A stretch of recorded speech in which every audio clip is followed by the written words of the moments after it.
এই পরোটার সাথে কোনো তরকারি লাগবে না, এ একাই 100। যেমন স্বাস্থ্যকর তেমন টেস্টি।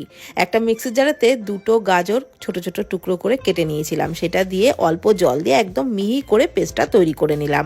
একটা বোলের মধ্যে আটা, পরিমাণ মতো লবণ আর একটু ঘি দিয়ে ভালোভাবে মিশিয়ে ওই গাজরের পেস্টটা অল্প অল্প করে দিয়ে ডোটাকে মেখে 10 মিনিটের জন্য ঢেকে রাখলাম। কড়াইয়ে সাদা তেলের মধ্যে গোটা জিরে, হিং ফোড়নে দিয়ে দিলাম গ্রেট করা আদা, একটু নেড়েচেড়ে দিয়ে দিলাম সিদ্ধ আলু, পরিমাণ মতো লবণ, হলুদ গুঁড়ো, ধনে গুঁড়ো, একটু লঙ্কার গুঁড়ো দিয়ে নাড়াচাড়া করে ভালোভাবে ভেজে নিয়ে ধনে পাতা কুচি দিয়ে আলুর পুরটাকে নামিয়ে নিলাম।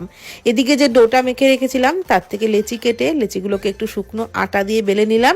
তার মাঝখানে ওই আলুর পুরটা দিয়ে ঠিক এরকম ভাঁজ করে পরোটা তৈরি করে নিলাম। তারপর আবারও একটু শুকনো আটা দিয়ে হালকা করে বেলে নিয়েছিলাম।